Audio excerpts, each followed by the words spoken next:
can't afford this life. Stop pretending you belong here. My mother-in-law said it loudly enough for everyone at the Thanksgiving table to hear. I froze with my fork still in my hand. My husband didn't defend me. He just looked down at his plate. Then his sister laughed. 4 years, they had treated me like the poor woman who had married into their family by luck. They judged my clothes, my old car, even the house I lived in. I had always let them believe I had nothing. That night, however, they pushed me too far. Because there was something about me they didn't know. And before Thanksgiving ended, one phone call was going to change the way they saw me forever. But before I tell you what happened, tell me where you're watching from. What city or state are you in? If you enjoy emotional family stories with twists you never see coming, hit like and subscribe. Now let me take you back to the beginning, before my husband's family ever learned who I really was. The first time my mother-in-law called my clothes embarrassing, I was standing in her marble kitchen, holding a tray of coffee I had made for everyone else. "Please don't wear that cardigan again, Claire," Linda said without looking up from her phone. People notice things like that. I looked down at the beige cardigan I had bought at a discount store 3 years earlier. It was clean. It was comfortable. It was also the nicest thing I owned that didn't have a hole in it. "I like it," I said quietly. Linda finally looked at me. That's exactly the problem. My husband, Daniel, was sitting at the island, scrolling through his phone. He heard every word. He said nothing. I smiled anyway. That had become my specialty in Daniel's family, smiling when I wanted to cry. I carried the coffee into the dining room and placed each cup carefully beside the expensive china. Linda's daughter, Megan, was already there, dressed in a designer sweater that probably cost more than my monthly grocery budget. She looked at my shoes. "Oh, Claire," she laughed. "Those again." Daniel chuckled under his breath. I pretended not to hear. What none of them knew was that I could have bought every pair of shoes in that room without checking the price tag. But I had spent years making sure they never knew. And there was a reason for that. 3 years earlier, before I married Daniel, I had made a decision that would eventually change everything. I walked away from a life most people would have considered impossible to leave behind. I changed my last name. I moved to a quiet suburb outside Chicago. I rented a small house. I drove a 10-year-old Honda. I stopped wearing jewelry. I stopped accepting invitations to expensive events. And most importantly, I never told Daniel what I had left behind. He believed I had worked in an ordinary office before we met. That was true, but only technically. The office had been mine. The company had been mine. And the reason I walked away had nothing to do with money. But at the time, I thought hiding it would protect my marriage. I was wrong. 6 months into our marriage, Daniel introduced me to his family at a formal dinner. I remember Linda looking me over from head to toe before asking, "What exactly does your family do?" "Nothing special," I answered. It was the safest answer I could give. She smiled politely. From that night on, I became the poor woman who had married into a wealthy family. At first, the little comments didn't bother me. Linda would tell me which restaurants were appropriate. Megan would send me links to cheaper versions of clothes I already owned. Daniel would laugh whenever his father mentioned that I still drove an old car. I told myself they were just being insensitive. Then the invitations started disappearing. Family vacations happened without me. Business dinners were suddenly private. And whenever I asked Daniel why, he would kiss my forehead and say, "They just don't understand you yet." I believed him. I loved him. That was my biggest mistake. By the time Thanksgiving arrived that year, I had learned exactly where I stood in their family. At the dinner table, Linda raised her wine glass and smiled at everyone. "To family," she said. Everyone repeated it except me. Then she looked directly at my cardigan. "And to knowing your place." Megan laughed. My husband lowered his eyes. I felt heat crawl up my neck. "Mom," Daniel said quietly. "What?" Linda replied. "I'm only being honest." She leaned toward me. "Claire, this family has a certain standard. You don't need designer clothes every day, but at least try to look like you belong here." I swallowed. "I'm sorry." Linda smiled as if she had won. That was when I noticed something strange. Daniel's father, Robert, wasn't laughing. He was staring at me, not at my clothes, at my face. His expression changed for half a second, almost like recognition. Then he looked away. I told myself I was imagining it. After dinner, while everyone moved into the living room, I went back to the kitchen to clean the dishes. I heard Linda speaking behind the closed pantry door. She is becoming a problem, she whispered. Daniel answered, I know. My hand stopped moving. Then why are you still with her? There was silence. Then Daniel said something that made my stomach drop. Because I need her. I stood completely still. Linda lowered her voice. Does she know? No. What happens when she finds out? Daniel didn't answer. I couldn't breathe. For the first time in 3 years, I wondered if my husband had married me for a reason I had never considered. I quietly put down the plate and walked away before they could see me. That night, I didn't sleep. At 2:17 in the morning, my phone vibrated. One message. From a number I had not seen in almost 4 years. The message contained only 6 words. Claire, they know about the company. I stared at the screen. My hands went cold, because there was only one company in the world that message could mean. The company I had secretly walked away from. The company everyone believed belonged to someone else. The company that was still legally connected to me. I almost called the number back. Instead, I stared at the name that appeared beneath it. Evelyn Hart, my former chief financial officer. The only person who had known the truth when I left. Years ago, Evelyn had begged me not to disappear. You can leave the company, Claire, she had told me. But you cannot pretend the company stopped belonging to you. I had ignored her. I wanted a normal life. I wanted a husband who loved me for me. I wanted to believe that a quiet house and an ordinary car could erase everything that had happened before. But now, sitting alone in a guest bedroom while my husband slept down the hall, I realized something terrifying. Maybe my simple life had never been invisible. Maybe someone had been watching me the entire time. And if Evelyn was warning me now, then whatever was happening inside Daniel's family was much bigger than a cruel Thanksgiving dinner. The next morning, I would make one phone call. And before that day was over, the people who had spent years laughing at my cheap clothes would finally learn why I had chosen to wear them. At 7:04 the next morning, I was sitting alone in my car outside a small coffee shop 3 miles from our house. I had told Daniel I was going grocery shopping. For the first time in 3 years, I had lied to my husband. I took out my phone and stared at Evelyn's number. Then I called. She answered before the second ring. Claire! Her voice sounded different. Afraid. Yes. Where are you? Chicago. There was a long silence. Then you need to leave. My heart began pounding. Leave what? Your house. Your husband. All of it. I tightened my grip on the steering wheel. Evelyn, tell me what's happening. She exhaled slowly. Someone has been accessing the Hartwell Foundation accounts. I froze. The Hartwell Foundation. My family's private investment foundation. The one I had placed under a blind trust when I walked away from my former life. What does that have to do with Daniel? That's what I'm trying to find out. I looked through the windshield at people walking into the coffee shop, completely unaware that my entire life had just begun falling apart. Did someone steal money? No. Then what? They're trying to transfer ownership. My mouth went dry. Ownership of what? The company. I closed my eyes. 4 years ago, I had inherited Hartwell Industries after my father died. At the time, the company was already worth hundreds of millions of dollars. My father had built it from a small manufacturing business into a national corporation.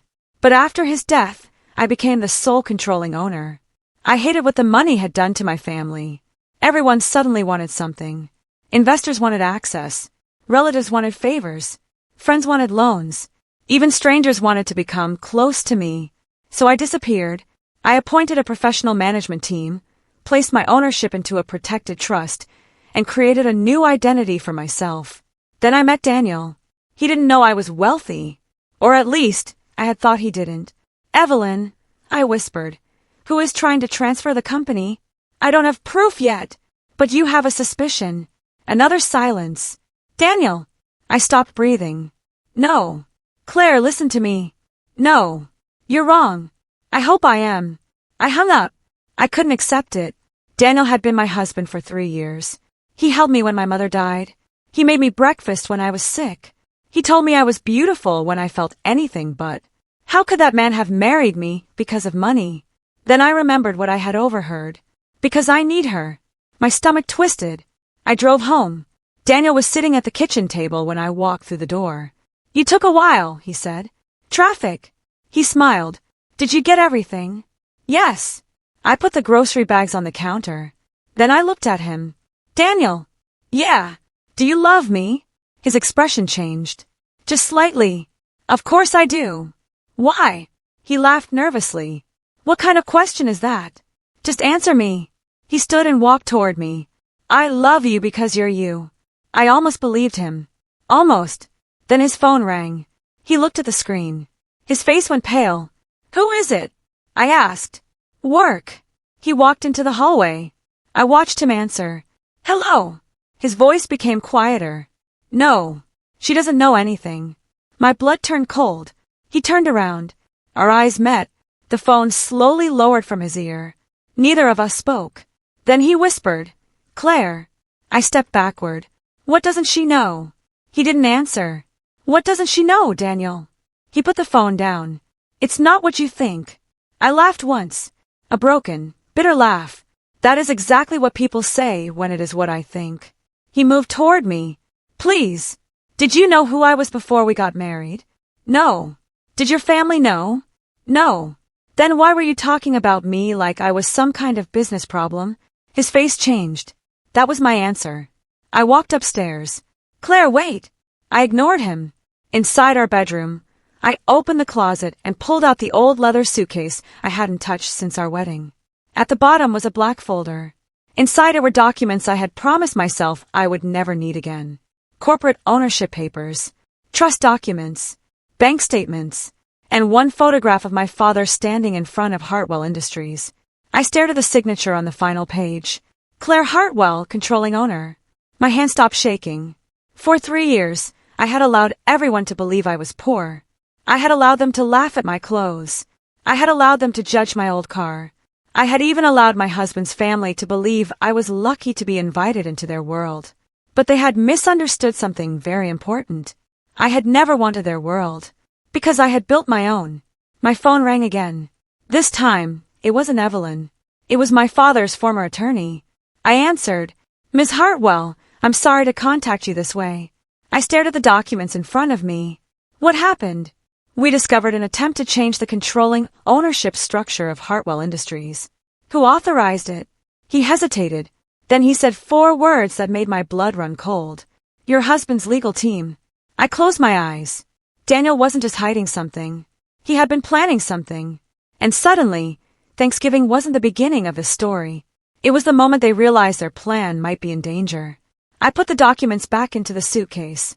Then I heard footsteps outside the bedroom. Daniel stopped at the door. Claire! I looked up. For the first time since I met him, I didn't see my husband. I saw a man who had underestimated me, and he still had no idea that I had already begun taking everything back. Claire! Daniel was still standing outside the bedroom. I closed the suitcase and pushed it beneath the bed. What do you want? He stepped inside slowly. I want to explain. You've had 3 years to explain. He looked down. I made a mistake. A mistake? Yes. I laughed bitterly. You don't secretly hire lawyers to change your wife's ownership of a company because of a mistake. His face went pale. You know. I know enough. He sat on the edge of the bed. Claire, please listen to me. I remained standing. Did you marry me because of my money? No. The answer came too quickly. I stared at him. He looked away. Not at first. My heart sank. Not at first. Daniel rubbed his hands together. When I met you, I didn't know who you were. I swear. Then when did you find out? He didn't answer. When, Daniel? About a year after we married. I felt as if someone had punched me. How? Your name came up during a business meeting. What business meeting? He looked at me. The company. I said nothing. He continued. I started researching. My stomach turned. You investigated your own wife? I needed to understand what was happening. No. You needed to know how much I was worth. He stood. That wasn't my intention. Then what was your intention? He walked toward the window. My family had financial problems. There it was. The excuse. My father had made bad investments. My brother had debts. The company was struggling. I stared at him. And you thought marrying me would solve it? I didn't marry you for that. But you stayed for that. He turned around. I loved you. Did you? Yes. Then why did your lawyer try to take control of my company? His silence was louder than any confession. I walked past him and opened the bedroom door. Get out! Claire! Get out! He didn't move. I can fix this. No. I can explain everything. You already did. I pointed toward the hallway. Leave. For a moment, I thought he might refuse. Instead, he walked out. I locked the door behind him. Then I called Evelyn. I'm ready. For what? To come back. She was silent. You're sure? Yes. You understand what that means. I looked at myself in the mirror. The woman staring back at me was no longer the quiet wife in a cheap cardigan. She was the woman who had inherited her father's empire. The woman who had spent years hiding. The woman who was finally done hiding. I'm sure. 3 hours later, I walked into the headquarters of Hartwell Industries for the first time in 4 years. The receptionist looked at me suspiciously. Can I help you? Yes. Do you have an appointment? No. She glanced at my plain clothes. Then I'm afraid you can't just walk in. Before I could answer, the elevator doors opened. Evelyn stepped out. She looked at the receptionist. She's with me. The receptionist smiled awkwardly. Of course. We walked toward the private elevator. I could feel people staring. Some recognized me. Others didn't. Evelyn pressed the button for the executive floor. You look different, she said. I feel different. When the elevator opened, several senior executives were waiting. The room became completely silent. One man stepped forward. Miss Hartwell. I nodded. He extended his hand. Welcome back. I shook it. Thank you. Evelyn led me into the boardroom. A stack of documents was waiting on the table. She pushed them toward me. This is everything we found. I opened the first folder. There were emails, bank transfers, legal agreements, and a series of communications between Daniel and his father. I read one message twice, then a third time. My hands went cold. Once Claire signs the restructuring agreement, control transfers to the family trust. I looked at Evelyn. When was this written? 6 weeks ago. 6 weeks. That meant the plan had started long before Thanksgiving. I opened another document. There was a proposed divorce settlement. My name was highlighted. The agreement described me as a financially dependent spouse. I almost laughed. They had planned to divorce me and take control of my company at the same time. But there was one problem. They had underestimated one thing. Me. I looked around the boardroom. I want every attorney involved removed from this case. Evelyn nodded. Already done. I want an independent investigation. Already arranged. And Daniel. Evelyn hesitated. What about him? I closed the folder. I want him to believe his plan is still working. She stared at me. Claire, what are you thinking? I smiled for the first time that day. I'm going to let them make one more mistake. That evening, I returned home. Daniel was waiting in the living room. He looked exhausted. Where were you? I put my purse down. Out. With who? I looked at him. You don't need to worry about that. He stood. Claire, please. We need to talk. I nodded. Okay. He walked toward me. I love you. I said nothing. I don't want to lose you. Still nothing. Then he reached for my hand. I let him take it, because I needed him to believe I was still the same woman. The same quiet wife. The same woman who would forgive him. The same woman who supposedly had nowhere else to go. He smiled faintly. You're not going to leave me, are you? I looked directly into his eyes. No. His shoulders relaxed. He had no idea what I meant. Because I wasn't leaving. Not yet. I was staying long enough to find out exactly how many people were involved. And the next morning, I would receive a phone call that would reveal something far worse than my husband's betrayal. Someone inside Hartwell Industries had been helping him. And that person had access to every secret my father had left behind. The next morning, I was sitting in my kitchen when Evelyn called. Her voice was unusually quiet. We found the person. I stopped stirring my coffee. Who? Someone inside Hartwell Industries. My heart began beating faster. Give me a name. Michael Grant. I frowned. Michael! He was your father's chief financial officer. I remembered him immediately. Michael had worked beside my father for almost 20 years. He had been at my father's funeral. He had even hugged me and promised he would protect everything my father built. You're sure? We traced several transfers. How much? Almost $12 million. I put the coffee down. 12 million. Yes. Where did it go? That's the problem. What do you mean? The money went through several shell companies, but eventually we found the same beneficiary. Who? Evelyn hesitated. Daniel's father. I closed my eyes. So it wasn't just Daniel. His entire family had been involved. Does Daniel know about the money? We don't know yet. Find out. I already have. I waited. He does. My hands went cold. How? He signed one of the authorization documents. For a few seconds, I couldn't speak. The man I had married had knowingly helped his family steal from my company. And all this time, he had been sitting across from me at breakfast, kissing me goodbye, telling me he loved me. I suddenly remembered something. Evelyn. Yes. Why did they wait 3 years? She was silent. Because they couldn't access your ownership without your signature. I stared at the kitchen table. So they needed me. Exactly. Everything suddenly made sense. The expensive dinners. The family invitations. The constant questions about my finances. The pressure to sign documents. Even the sudden interest in our marriage. They hadn't wanted me to leave. They wanted me close. They wanted access. And Daniel had spent 3 years pretending to be my husband while waiting for the right opportunity. I looked toward the hallway. Daniel was still asleep upstairs. Or pretending to be. Evelyn, I whispered. I want you to do something. What? Prepare the board meeting. For when? Tomorrow. There was silence. You're going to reveal yourself. Not yet. Then what are you planning? I want Michael and Daniel's father in the same room. And Daniel. He'll be there too. That afternoon, I went shopping. Not for clothes. For evidence. I visited the bank where my father had kept his private records. Then I went to the law firm that had handled my inheritance. By the time I left, I had a folder containing everything I needed.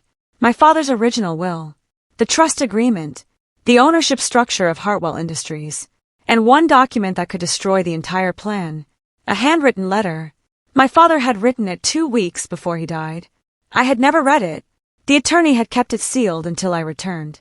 I sat in my car and opened the envelope. My father's handwriting filled the page. Claire, if you're reading this, you've probably finally decided to come back. I know you wanted a quiet life. I don't blame you. But remember something I learned the hard way. People who truly love you will never need to know what you own. And people who need to know what you own usually don't love you. I stopped reading. Tears filled my eyes. At the bottom of the page was one final sentence. When the time comes, don't fight them with anger. Let the truth speak for you. I folded the letter carefully. My father had known. Not about Daniel specifically, but about people. About greed. About the danger of allowing wealth to become the center of every relationship. That evening, Daniel came home carrying flowers. I'm sorry, he said. I looked at the bouquet. For what? For everything. He placed the flowers on the table. I want us to start over. I smiled. Maybe we can. His eyes softened. You mean that? Yes. He kissed my forehead. Then he asked the question I had been waiting for. There's just one thing I need you to do. I looked at him. What? Sign these. He pulled a folder from his briefcase. My heart almost stopped. The restructuring agreement. The exact document they had been trying to get me to sign.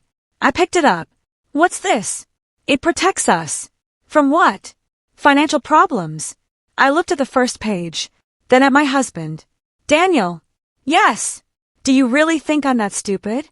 His face changed. The smile disappeared. What?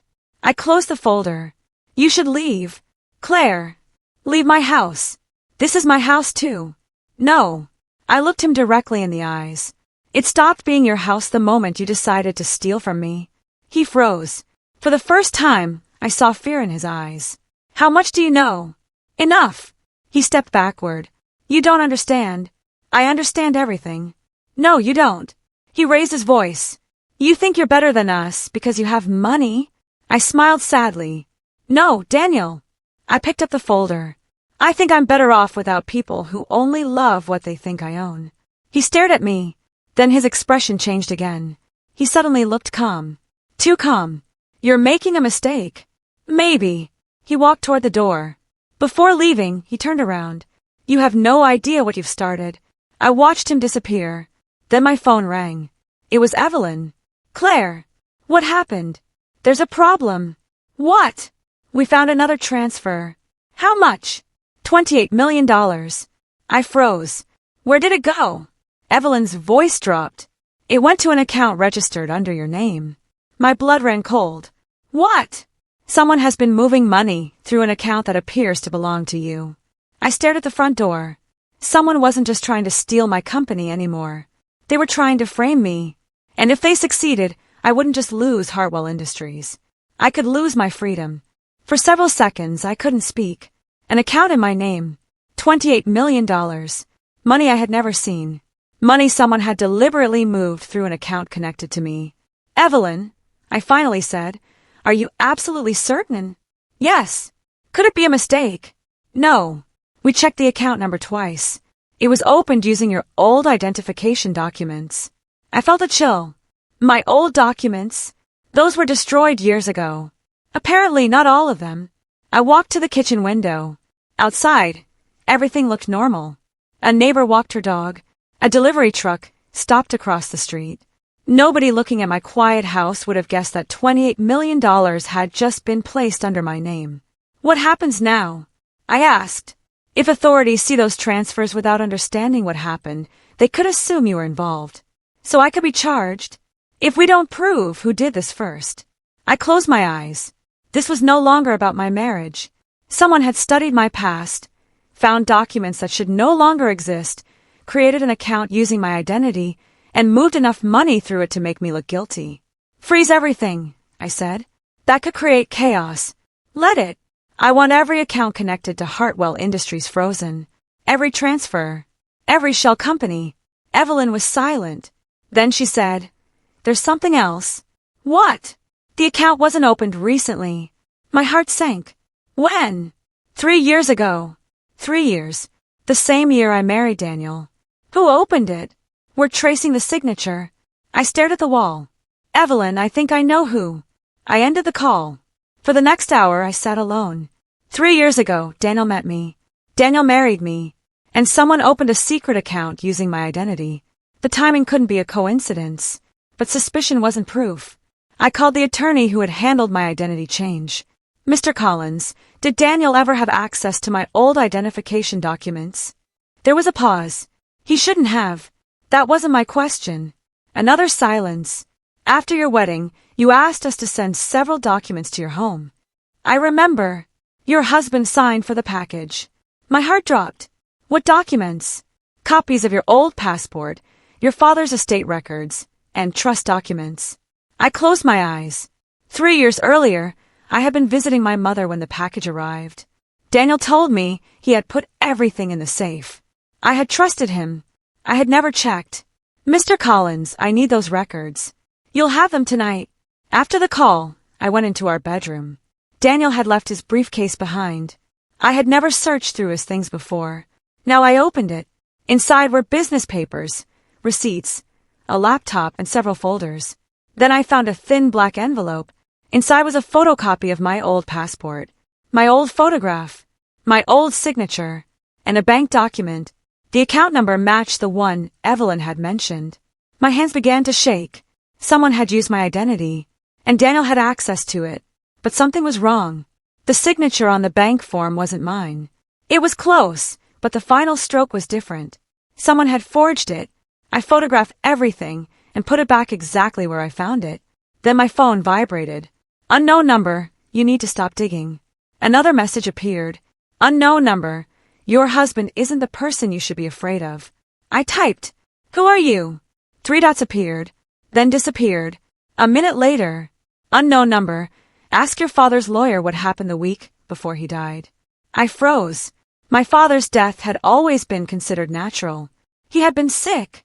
The doctors had found no evidence of foul play. Why would someone tell me to question it now? I called Mr. Collins again. What happened the week before my father died? Silence. Mr. Collins, I was hoping you'd never ask me that. My stomach tightened. What aren't you telling me? Your father came to my office 3 days before he died. And he told me he was afraid. Of whom? He wouldn't say. What did he give you? Nothing. That isn't true. Another silence. He left a sealed envelope. Where is it? I still have it. Bring it to me. Tomorrow. Tonight. He sighed. Fine. 40 minutes later, someone knocked on my door. I expected Mr. Collins. Instead, a woman stood on my porch. She looked strangely familiar. Are you Claire Hartwell? Yes. Is Daniel here? No. Good. Who are you? She pulled an old photograph from her purse. I looked down. It showed my father at a company event, surrounded by executives. Then I noticed the woman standing in the background. The same woman now standing in front of me. I knew your father, she said. When? Before he died. What do you want? To warn you. About Daniel. She shook her head. Daniel is only a small part of this. My heart began pounding. What do you mean? She stepped closer. Your father knew someone was stealing from the company. Who? She looked toward the street, then whispered, Someone in your family. Before I could ask more, headlights appeared. The woman immediately stepped back. Don't trust anyone. Wait! But she was already walking away. The car stopped in front of my house. Daniel stepped out. Then the passenger door opened. Linda! My mother-in-law walked toward me. She stopped at the gate and smiled. You should have told us the truth, Claire. I stared at her. What truth? Her smile widened. That you're the owner of Hartwell Industries. For the first time in 3 years, my secret was no longer mine. But Linda had made one mistake. She thought discovering my wealth meant she had won.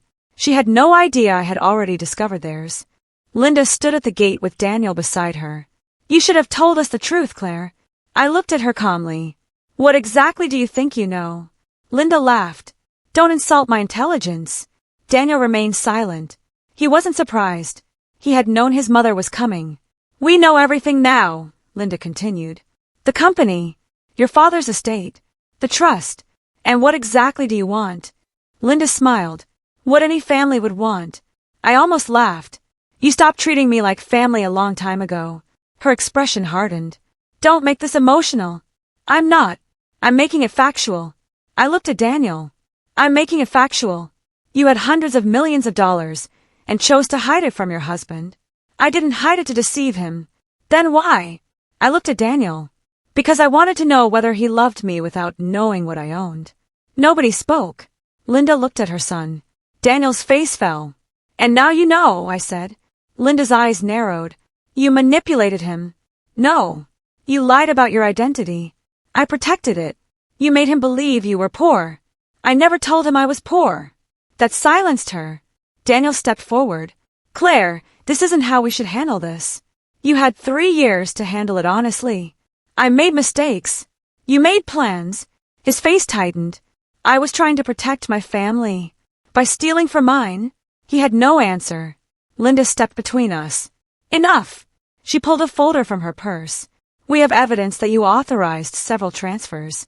I stared at the folder. You're trying to frame me. Her smile disappeared. We're protecting ourselves. No. You're protecting a crime.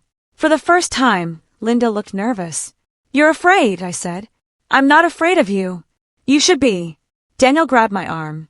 Claire, stop. I pulled away. Don't touch me. He froze. I pointed toward the street. Leave. Linda stared at me. You think your money makes you powerful. No. I looked directly at her.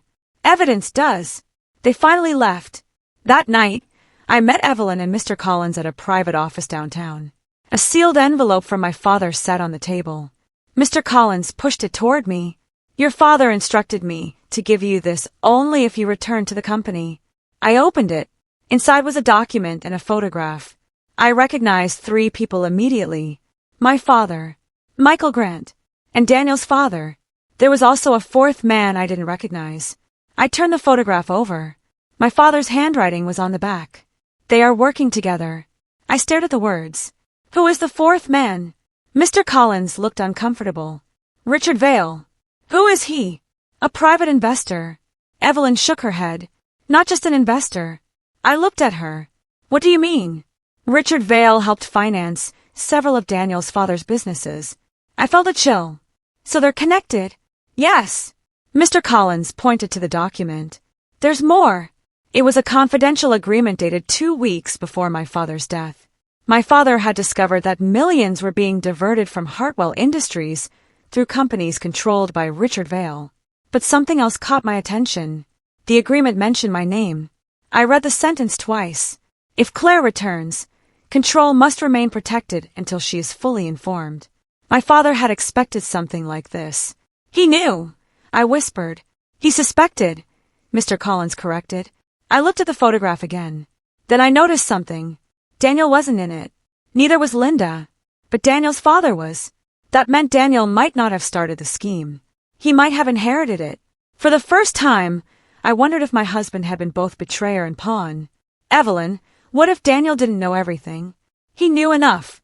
But did he know about the stolen money? We're still investigating. Before I could respond, my phone rang. Daniel. I almost ignored it. Instead, I answered. What? His voice was shaking. Claire, you need to listen to me. I'm listening. My father knows you found out. So, he's going to destroy the evidence. What evidence? The transfers. Why are you warning me? Because I don't want anyone going to prison. I stood. Are you talking about yourself? No. Your father. Silence. Daniel. I'll meet you. Where? Somewhere he can't find us. I hesitated. Why should I trust you? You shouldn't. That answer surprised me. Then why are you calling? Because there's something I never told you. My heart began pounding. What? I didn't marry you because I knew you were rich. I know. But I didn't stay with you for the reason you think either. I said nothing. Daniel's voice cracked. The first time my father asked me to get close to you, I refused. My eyes widened. What? I told him no. Then what happened? He threatened me. With what? He said if I didn't help him, he'd destroy my life. Why didn't you tell me? Because I was afraid. For 3 years. Yes. I didn't know what to believe anymore. Then he whispered, Claire, my father isn't trying to steal your company anymore. What is he trying to do? There was a long silence. He's trying to make sure you never get the chance to take it back. The call ended. I stared at my phone. Evelyn watched me. What did he say? I looked at her. He's afraid of his father. She frowned. Why? I don't know yet. Then my phone buzzed again. A photograph appeared on the screen. It showed my father entering a parking garage 3 days before his death. Standing beside him was Richard Vale. And behind them, barely visible in the shadows, was someone else. I zoomed in. My blood ran cold. It was Michael Grant, the man who had supposedly been helping my father. The man who later helped Daniel's family. Suddenly, I understood. This wasn't a betrayal that began with my husband. It had started before I ever met him. Someone had spent years making sure I would never discover the truth. But now I had returned. And for the first time, they were running out of places to hide. I didn't sleep that night. I kept staring at the photograph of my father, Richard Vale, and Michael Grant. 3 men, 1 secret. And somehow, Daniel was connected to all of them. At 6 a.m, I called Evelyn. Find Richard Vale. We already did. No. I want everything. His companies, his properties, his bank accounts, his business partners. And most importantly, I wanted to know what happened to him after my father's death. Evelyn promised to have the information ready by noon. Then I called Daniel. We're meeting. He sounded surprised. Where? Your office. I don't have an office anymore. Then meet me at Hartwell. There was silence. You're serious? Yes. I'll be there. I ended the call. At noon, Daniel arrived at Hartwell Industries. He looked nervous as he stepped into the boardroom. I was sitting at the head of the table. Evelyn sat beside me. Daniel stopped when he saw several attorneys and executives in the room. What is this? I looked at him. A conversation. With all these people. You said you wanted to explain. He swallowed. I do. Then explain. Daniel sat down. For several seconds, nobody spoke. Then he looked at me. My father has been controlling everything for years. Everything. My finances. My business. Even my marriage. I didn't react. He wanted me to get close to you because of the company. Did you know about my identity? Not at first. When did you find out? About a year after we married. And you stayed? Yes. Why? His eyes filled with tears. Because by then I loved you. I looked away. I wanted to believe him. But love didn't erase what he had done. You still signed documents. I was scared. You still helped your father. I was trying to protect myself. And you never told me. No. I stood. That's why I can't trust you. He nodded. I understand. Then Evelyn placed a folder in front of him. Do you recognize this? Daniel looked at it. His face immediately changed. What is that? The transfer authorization. I never signed that. You did? No. He picked it up. That isn't my signature. I looked at Evelyn. That's what I thought. She opened another folder. The signature was forged. Daniel stared at the documents. Then who forged it? I leaned forward. That's what we're trying to find out. Before anyone could respond, the boardroom doors opened. Michael Grant walked in. The room went silent. He looked directly at me. Claire. I stood. Michael. He smiled nervously. I heard you were back. You knew I would return. His smile disappeared. Yes. How? He didn't answer. I walked toward him. You were with my father 3 days before he died. Michael's face went pale. Who told you that? So it's true. I didn't say that. You didn't have to. He looked toward Daniel. Why is he here? I noticed something. Michael was afraid of Daniel. Not because Daniel had power. Because Daniel knew something. I turned toward my husband. What do you know about Michael? Daniel stared at him. Not much. Michael suddenly spoke. That's a lie. Daniel stood. What did you say? You know exactly what happened. The room became tense. I looked between them. What happened? Neither answered. Then Michael pulled a chair out and sat down. Your father discovered the transfers. I know. He confronted me. And he gave me an ultimatum. What ultimatum? Michael looked at me. Confess, or he would expose everyone involved. Everyone. Yes. Who? He lowered his eyes. Richard Vale. I felt my chest tighten. And Daniel's father? Michael nodded. And someone else. Who? He looked at Daniel. Daniel closed his eyes. Michael whispered. Your father's own brother. I froze. My uncle. Yes. I took a step backward. My uncle had always been the one person in my family I trusted after my father's death. He had attended every important meeting. He had comforted me at the funeral. He had encouraged me to walk away from the company. And now Michael was telling me he had been involved. That can't be true. Michael looked at me. Your father knew. Then why didn't he tell me? Because he was afraid. Of my uncle?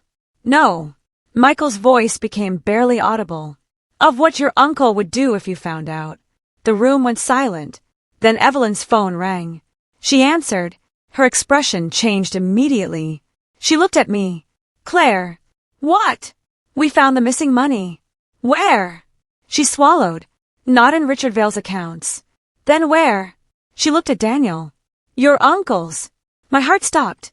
The man who had spent years telling me I was too young to run my father's company. The man who had convinced me to trust professional managers. The man who had encouraged me to disappear. He had been moving millions of dollars through accounts connected to him. And suddenly, something else became clear. My uncle hadn't protected me from the company. He had protected the company from me. But before I could process it, Daniel's phone rang. He looked at the screen. His face went white. Who is it? I asked. He didn't answer. I took the phone from his hand. The caller ID showed one name. Uncle Thomas.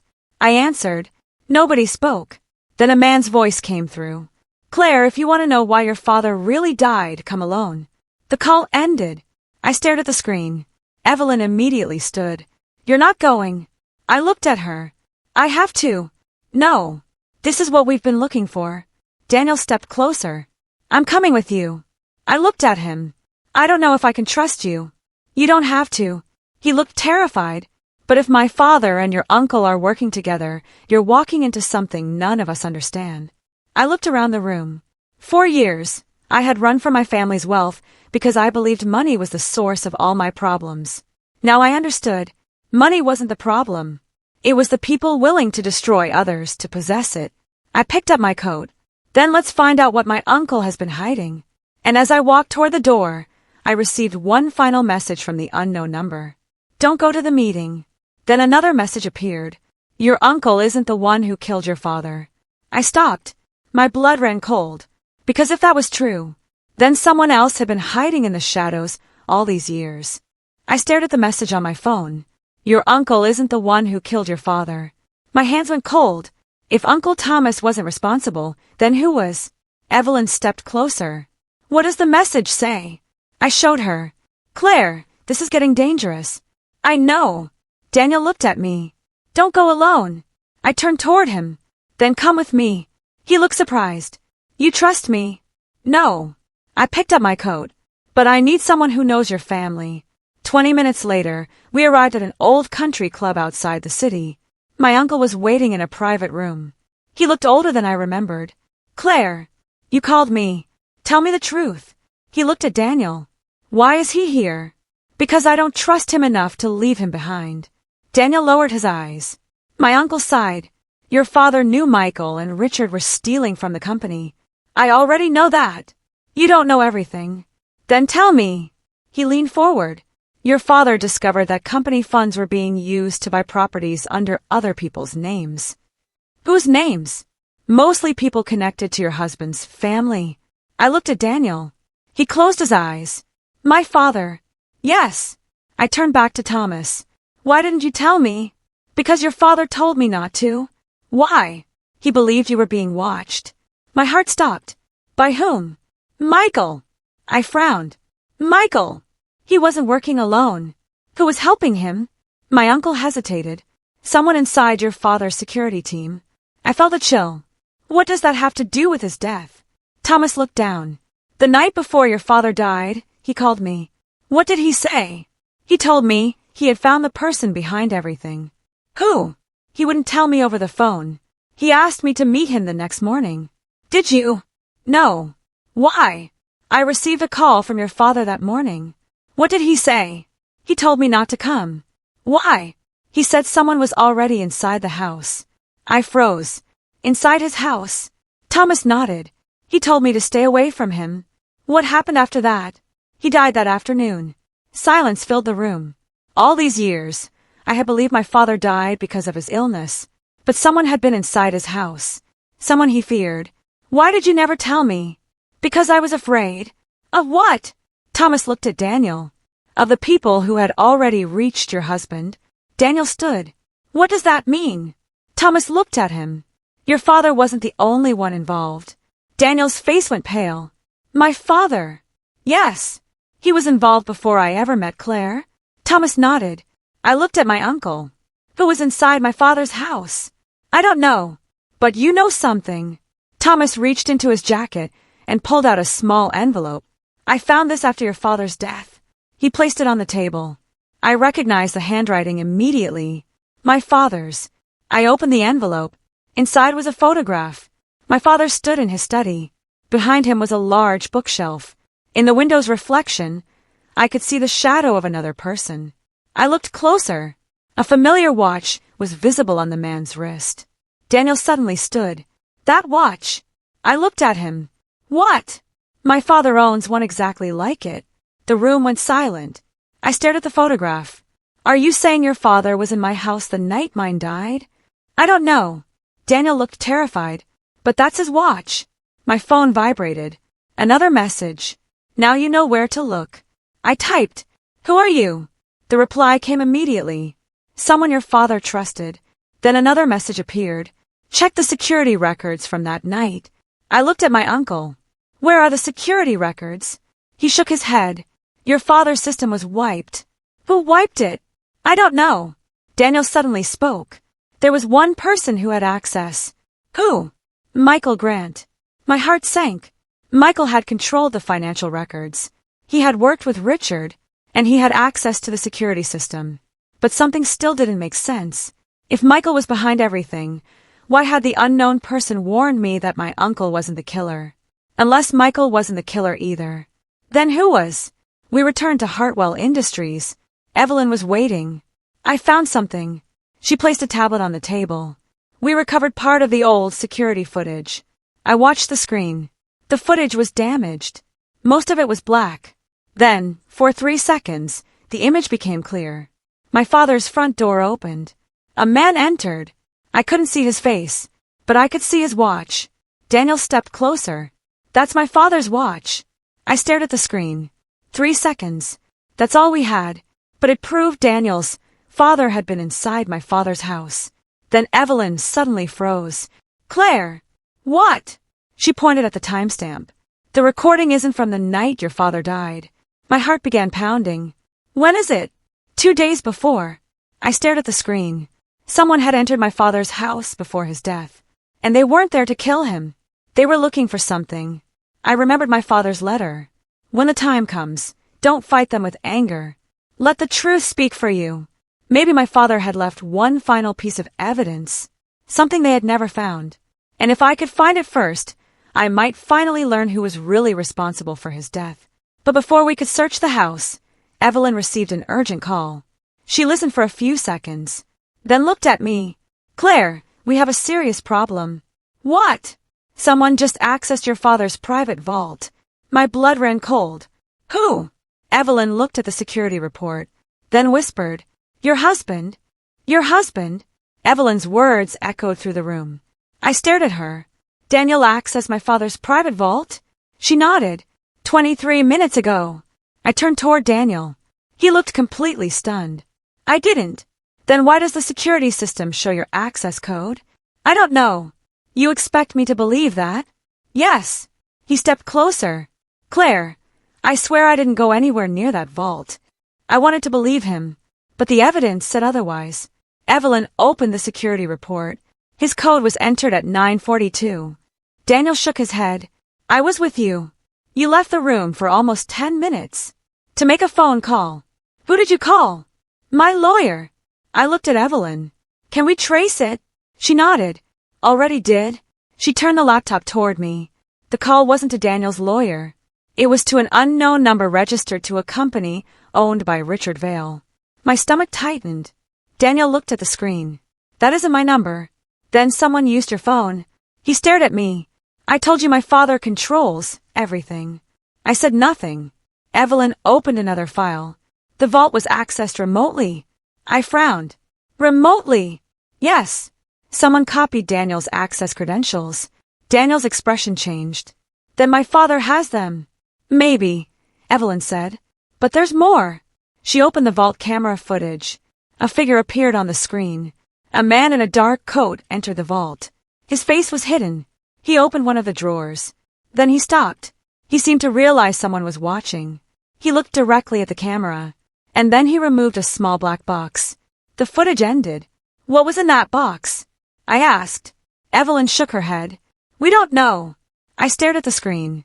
What did my father keep in that vault? Mr. Collins, who had been silent until then, finally spoke. Your father had one private compartment. What was inside? I was never allowed to see it. Then how do we open it? He looked at me. Only you can. My heart began pounding. We drove to Hartwell's private vault that evening. The security doors opened after my fingerprint was scanned. Inside, everything was covered in dust. My father's private compartment was at the very back. There was no keypad, no combination, only a small metal plate. Mr. Collins pointed at it. Your father told me this would recognize you. I placed my hand against it. Nothing happened.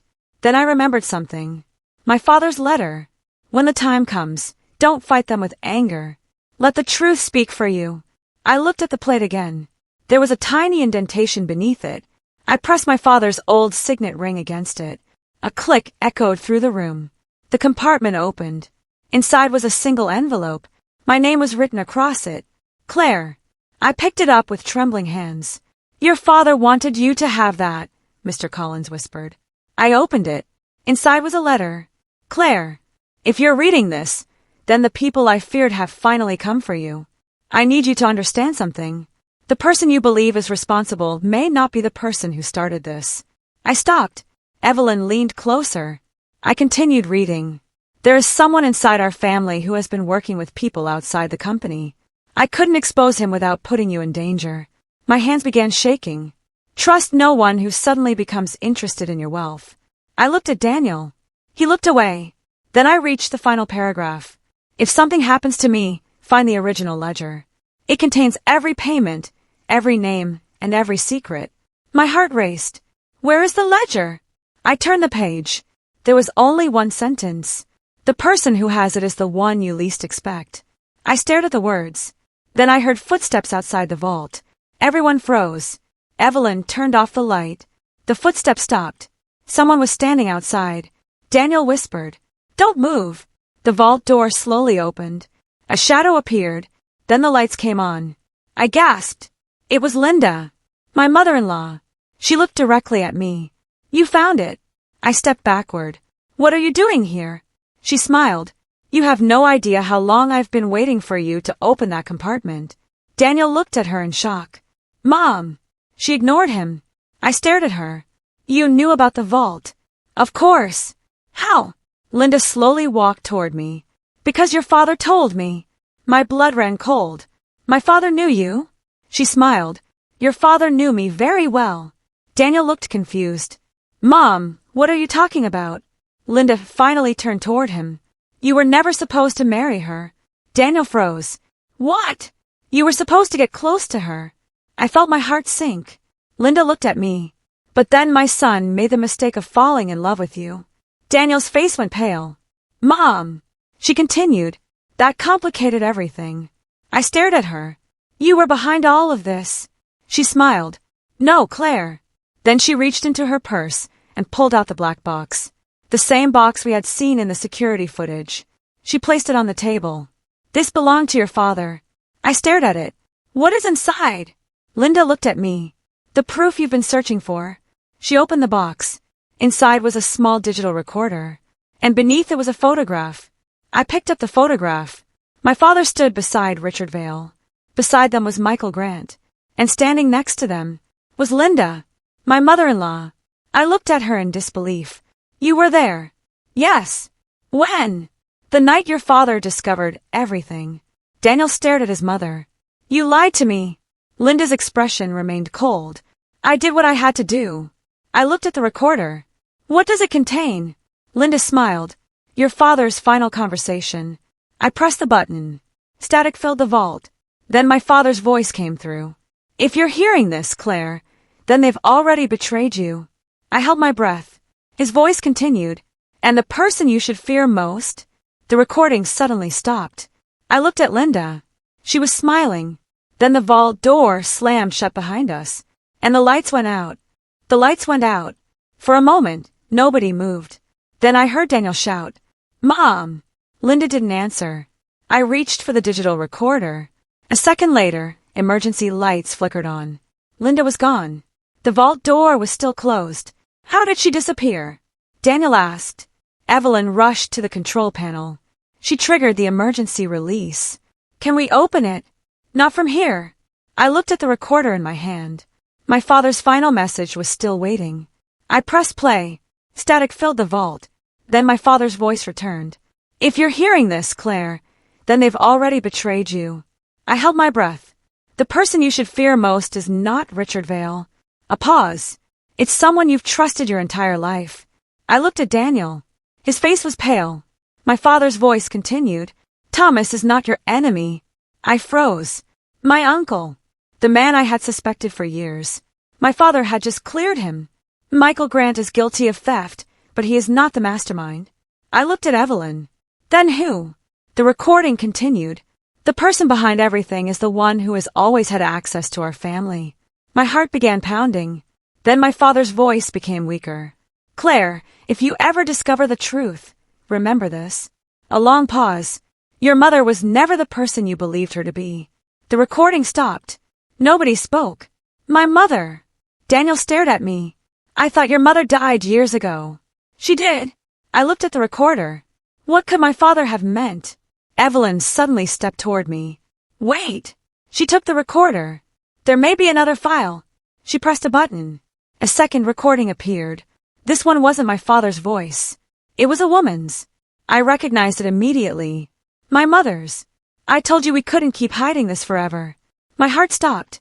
My mother had been dead for 6 years, but the recording was clearly her voice. Another voice answered. My father's. "She can't know yet. She's our daughter." "I know." "Then tell her." "Not until she's safe." The recording ended. I felt dizzy. My parents had been hiding something from me. Something so important that they had recorded secret conversations about it. Then Evelyn noticed something on the recorder. A date. I looked at the screen. The recording had been made 8 years ago. 2 years before my father died. What happened 8 years ago? Daniel asked.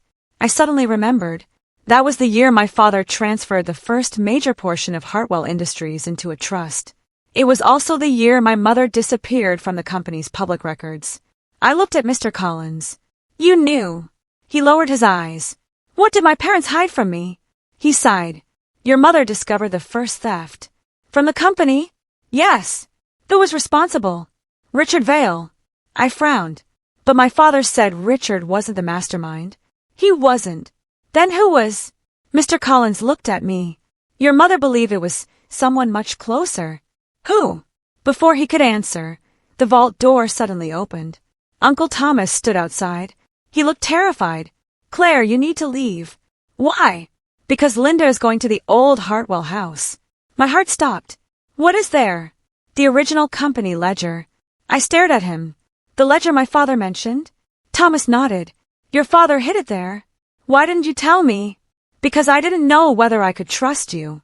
I almost laughed. Everyone keeps saying that. Thomas stepped closer. Claire, listen to me. The ledger doesn't just show the stolen money. What else does it show? Who ordered the theft? I looked at Daniel. Then at Evelyn. We're going. The old Hartwell house had been abandoned since my father's death. When we arrived, the front door was already open. Inside, everything was covered in dust. But someone had been there recently. A chair had been moved. A drawer was open. And muddy footprints led toward my father's study. We followed them. The study door was locked. Thomas pulled out an old key. The door opened. Behind the bookshelf was a hidden compartment. Inside was a thick leather ledger. I picked it up. This is it. Then we heard a voice behind us. You shouldn't have come here. We turned. Linda stood in the doorway. But this time, she wasn't alone. Richard Vale was beside her. And behind them stood Michael Grant. Daniel stepped forward. Mom, stop. Linda looked at him. You still don't understand. What? You were never the important part.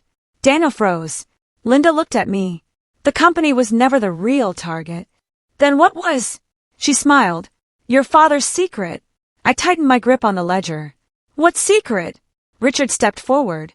Open the ledger. I did. The first pages contained financial records. Millions of dollars. Names. Dates. Transfers. Then I reached the final page. My heart stopped. There was one name written at the top. Claire Hartwell. Below it was a handwritten note from my father. She is not just my heir. She is the only person who can expose them. I looked up. What does this mean? Nobody answered. Then Linda said quietly, Your father wasn't trying to protect the company from us. She looked at me. He was protecting you from the truth. What truth? Linda's expression changed. For the first time, she looked afraid. Claire! Before she could finish, police sirens sounded outside. Everyone turned toward the windows. Evelyn smiled. I called them. Linda's face went pale. But then my phone vibrated. One final message appeared. You found the ledger. Now look at page 47. I opened it. My blood ran cold. There was a photograph of my father standing beside a woman. A woman I had never seen before. But beneath the photograph was a name. Claire Hartwell. The same name as mine. And beside it was a date from 30 years earlier. 5 years before I was born. I looked at the photograph again. Suddenly I understood. My father had been hiding one final secret from me. And the woman in the photograph wasn't a stranger. She was my biological mother. The woman I had spent my entire life believing was my mother hadn't been my biological mother at all. And now I finally understood why my father had written, Your mother was never the person you believed her to be.